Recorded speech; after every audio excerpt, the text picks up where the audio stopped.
As Delicate as Petals by Even Crazier Space Dust.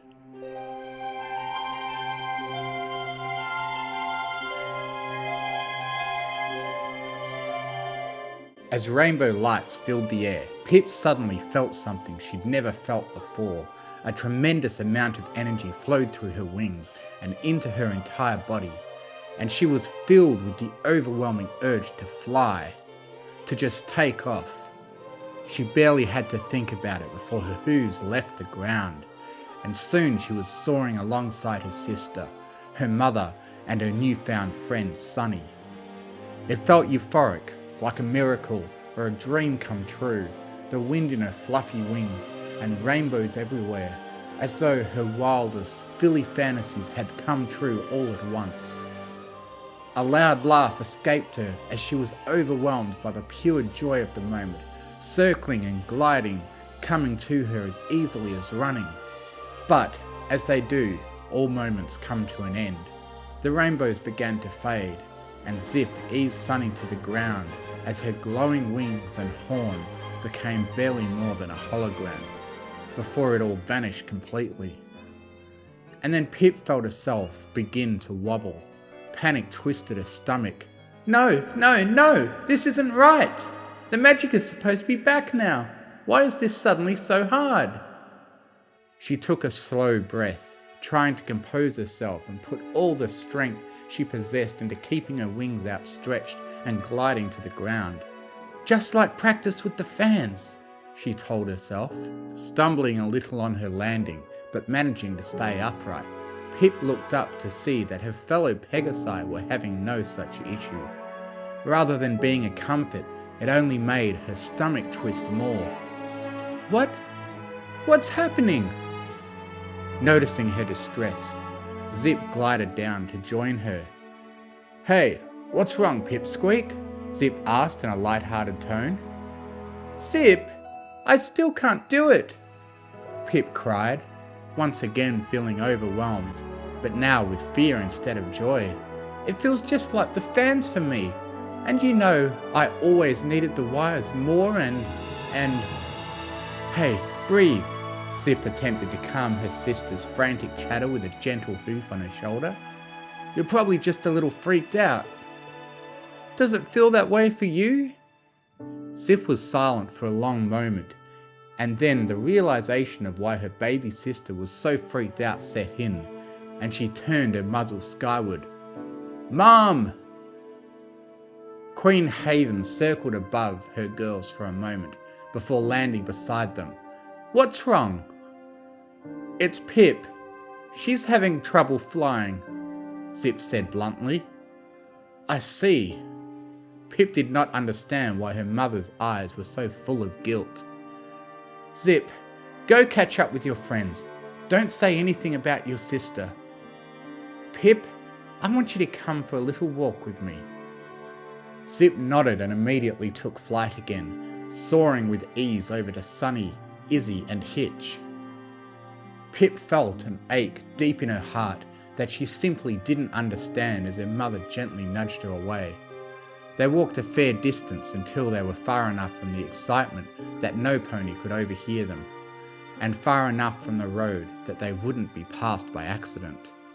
When she was satisfied with their location, Queen Haven sat down on the grass and gestured with a foreleg for her daughter to do the same.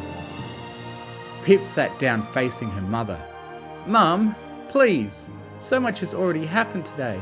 Please, just tell me what's happening. Haven took a slow breath, and then extended one wing towards Pipp. I want you to do this.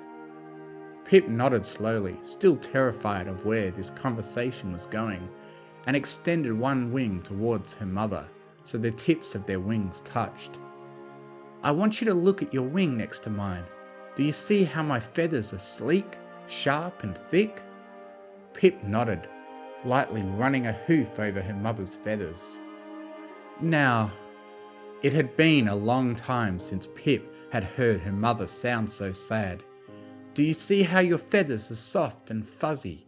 Do you see how the light shines through them? She nodded again, feeling a lump in her throat.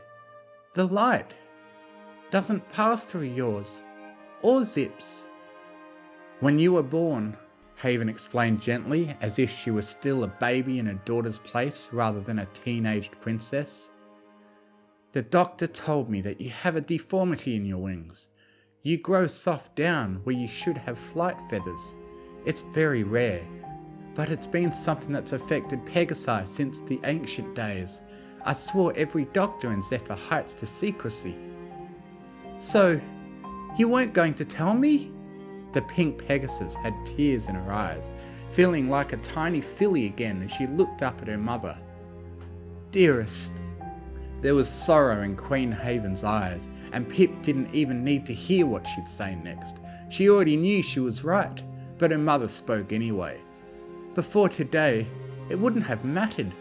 I thought your wings were beautiful, and I named you Petals because that's what they reminded me of. Soft and delicate. Soft and delicate, Pipp thought bitterly, and absolutely useless. I did as much research as I could after I found out, Haven continued. Most Pegasi with your condition were able to fly a little. They could glide, hover, and propel themselves a little with their wings. But that's about it. Your wings just don't catch the wind properly.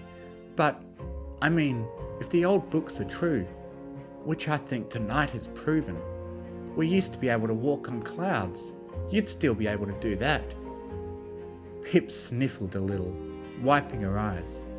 What good is that if I can't reach them? Not knowing what else to say, Haven bowed her head.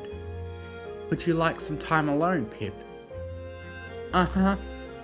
She stretched out her forelegs and rested her chin on them, laying on the ground in defeat.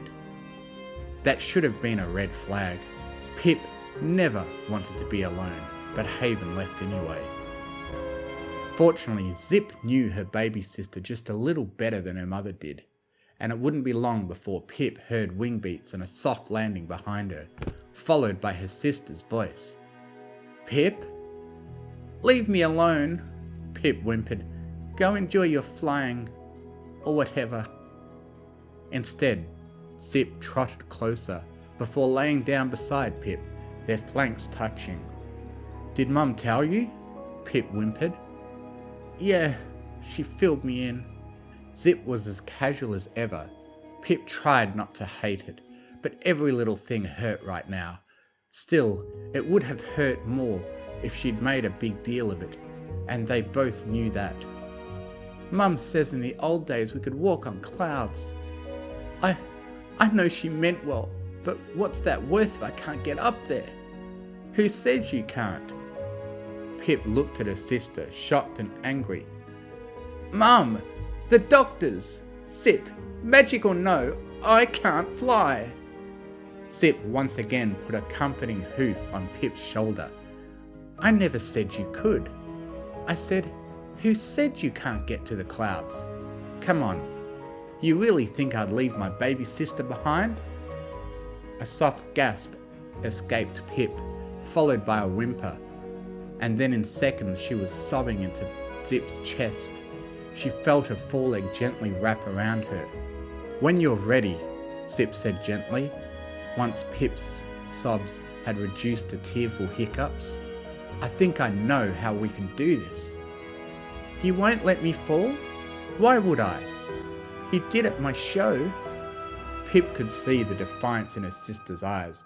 She knew Pipp wanted to tell her that was different, to be standoffish, but instead her eyes softened. Yeah, I did, and I'm so sorry for that. You don't have to forgive me either, but if you can trust me, I promise you, I will never, ever let you fall again. A few long minutes passed in silence before Pipp spoke again. Okay, what's the plan? Remember when we were little and I used to give you fallback rides? Yeah? Zip spread her wings out. Stand up and hop on. After all that had happened, Pipp decided this was the least ridiculous thing that had been asked of her today. She settled onto Zip's back. Okay, ready? Zip stood, then took a running start and took off, soaring into the dawning sky, feeling the wind in her mane like that again.